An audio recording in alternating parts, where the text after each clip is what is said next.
Hi, friend. Joan Endicott here. Wow, it is almost Independence Day 2025, which is just staggering in my mind. It probably is to you as well. And when I think about freedom and independence, first of all, I'm so grateful to live in a country that offers freedom.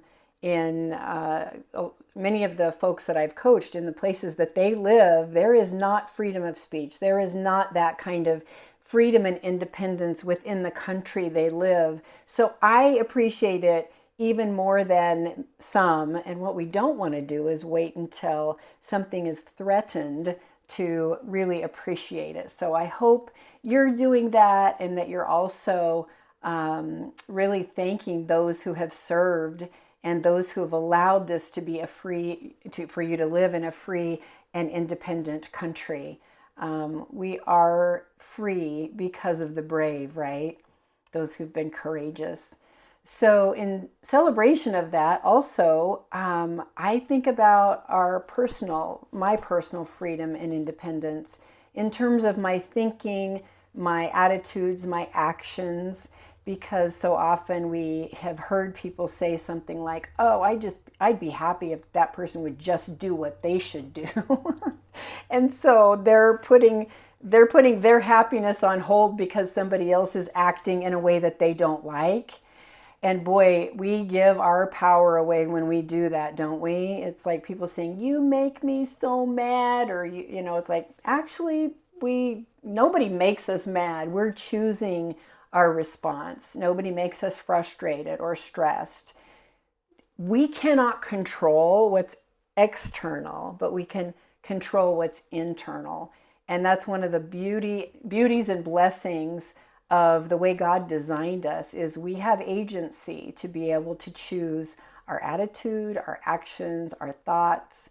Sometimes it's harder. Some days it's harder than others, isn't it? When we feel like we're bombarded by, for me, it feels like a spiritual battle some days when I'm, tempted to look at the negatives about a situation or about other people, especially, when there's crisis that you hear about in the news and you're just like, oh my goodness. And I get to remind myself that I don't know what tomorrow holds, but I know who holds tomorrow. And that's one of the best things, one of the best promises ever. So in my book, I Get To, which is available at joanendicott.com, the ebook is available for free. One of the chapters that I talk with clients about that has been so popular in terms of personal freedom and independence is chapter 14, which is entitled, "I Get to Let Go of That." And that is anything I can't fix, change, or control.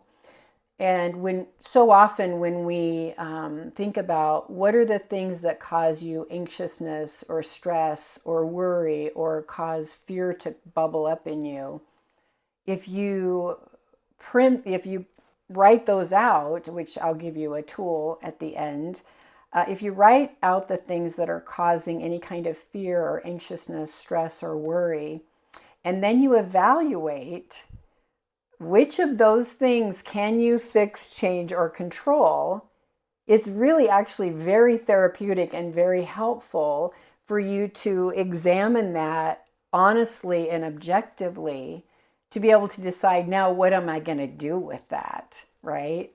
I might know what's stressing me, but if I don't have some kind of a practical tool, as well as spiritual prayer and handing it back over to the only one who has control, thank you, Lord, then that makes all the difference, doesn't it?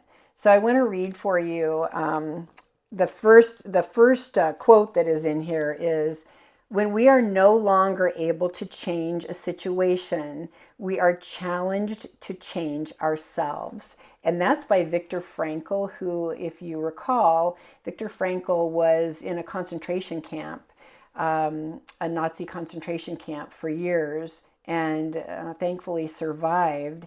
And one of the things he talked about was when he would observe people coming into the camp, he could tell based on the attitude they embraced and what they chose for themselves in terms of their outlook and their perspective, which ones were likely to survive and which ones wouldn't. And I thought that was remarkable because when you think of some of the most horrific situations you can think of, I'm sure in some of those people I've talked to who were actually in concentration camps when they were children, we just can't imagine that kind of evil, for one thing, and that kind of compromise to like how your body would shut down, your just be heartsick, and how everything in you would need to choose to battle back and choose to survive. But it really, that stuck out to me just because of his experience. He certainly has an amazing perspective on how important our attitude, our thoughts, and our just the actions that we take are on a daily basis. So if you think about things that are, in fact, I encourage you, here's one of my tools that I give to my coaching clients. Draw a line down the middle of a paper, and on the left side, no, first of all, sorry, go back, rewind. Okay, first, on a piece of paper, you're writing the things that are in any way stressing you. They're causing fear, anxiousness, stress, worry, anger, any negative emotion. And you are writing down on this paper all the things that are coming up for you. And listen, there's no expiration date on these things. It might have happened to you when you were a child. It came up recently in your thinking, and you're aware that that hasn't been fully dealt with. I can tell you that that has happened to me in recent years, and I'm thinking, that happened when I was 5. How is that a thing for me now? And then I realize it doesn't matter how long ago it happened. If it's still an issue to you, if it's still coming up somehow, then it's something you get to address in a healthy way with someone who's healthy so that you can process it and be done with it. I have another video I have done and will do more on that as far as how do I know what to do with it if it's coming up. So on that first piece of paper, you're writing out anything that is a negative emotion, anything that comes up for you that is stressful in any way. On the second piece of paper, that's where you draw the line down the middle of the page. And in the left column, you put at the top, things I cannot fix, change, or control. And in the right column, you write things that I can fix, change, or control. And take your first list and start dumping that into that second paper and see how many things are in that left column of what you cannot fix, change, or control. And in the right column, what it is that you can fix, change, or control. And then you get to, once you know the things you can fix, change, or control, then you get to create a plan. And then you look at the acrostic for win. What is next? If I'm going to win in doing something healthy with that, what can I do? What's one thing I can do? Don't overwhelm yourself with a 12-step plan. Just do one thing to move the needle, because that actually encourages you to do the next thing. So I'm going to give you an example, a very practical one that I've shared with my coaching clients. Years and years ago, when I was not very good about drinking water, I just had not gotten into the healthy habit of drinking enough water. I would drink everything but water. And so I decided I'm going to start drinking at least half my body weight in ounces in water every day. So, for example, if somebody weighs 200 pounds, they should be drinking 100 ounces of water a day minimum to be healthy. Now, if you're working out and you're sweating a lot or you're doing something extra, you want to drink more than that, but that's the starting point for you. So if you've never heard that, write that down. It's a very helpful way to measure what your, and if we measure it, we'll manage it, right? People go, I drink water all the time, but the reality is they just carry water around and they think they're going to absorb it by osmosis. No, you get to measure it or you will not know at all how much you're drinking. So when I realized I wanted to do that, I started in the morning with a quart jar, and I would either put lemon or cucumber slices or something in it. And I started measuring that, and I realized I wasn't drinking near the water that I should have been drinking. And so for a practical effect, I'm like, I'm going to add that. I wasn't looking at what do I need to take away yet in terms of having better health. I looked at what's a healthy habit that I can add. And then what happened was I actually wanted to do more healthy things as opposed to telling myself, oh, you can't eat that, or you shouldn't have that, or, we should all over ourselves so much of the time. It's like, oh, you shouldn't do this, you shouldn't do that, you shouldn't. And so it feels so negative and so restrictive instead of saying, what do I get to do? What are the healthy foods I love that I get to eat? What is the way that I can drink water? For me, adding lemon and cucumber slices was huge because it tasted better. It was infused with something healthy and tasted more refreshing. So instead of trying to eliminate things and being feeling restricted, I was like, what's one thing I can do that's a healthy habit to make sure I'm measuring and I'm doing this? So what is one thing, if you're looking at your list of, what can I fix, change, or control? What's one thing I want to do to move the needle? And I use the example of something healthy because that is something we face and we look at and we're challenged to rise to our whole life. What can I do to be healthier? What can I do to be healthier spiritually, physically, mentally, emotionally, financially, relationally? And really, I get to let go of this. That is spiritual. It is physical because, as we know, if we're feeling stressed, we feel it. We feel it from the top of our head to the tip of our toes. Our vital organs feel the stress. So it affects us spiritually, physically, mentally, emotionally, relationally. Letting go of things that you and I can't fix, change, or control. Therein lies our peace, our freedom and independence to say, I love this person, or I love these people. And if you're a parent or a grandparent, it's especially hard, isn't it?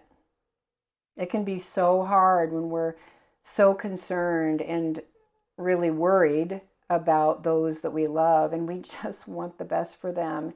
And if we feel like they're not getting God's best, we're just so concerned.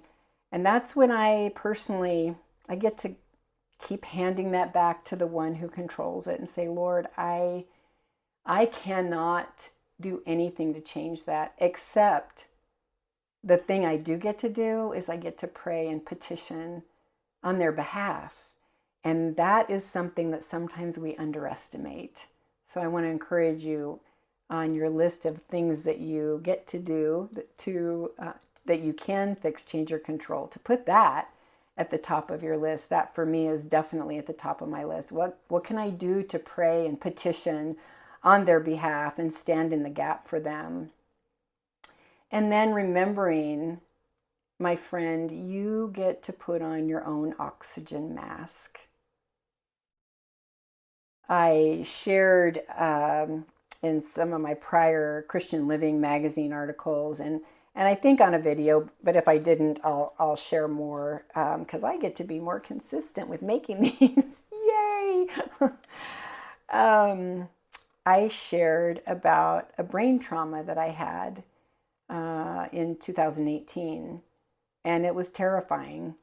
I thought I was possibly dying, and it was because of a loved one who had just out and out rejected me based on wrong information, based on not being willing to have a conversation. And it was 9 months after she had rejected me. They had rejected me, and assumed things, and incorrect accusations, etc. And I ended up in the emergency room because I'd had a brain trauma that caused me to not be able to speak or think clearly.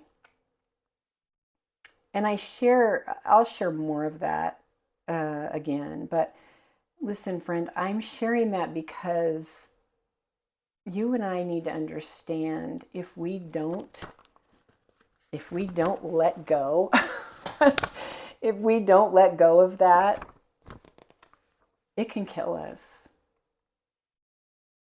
It can kill us because we were not designed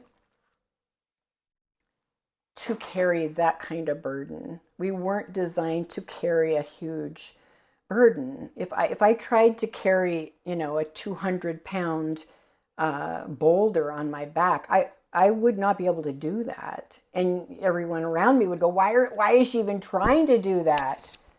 She wasn't designed for that. Exactly.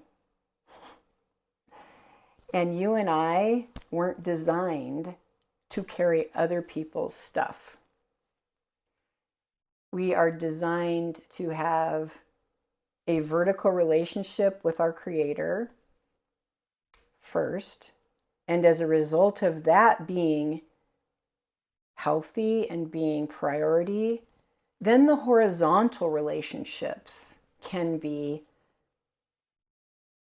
we can look at them appropriately. It doesn't mean they're all going to be healthy, because you can't have a healthy person and an unhealthy person and have a healthy relationship.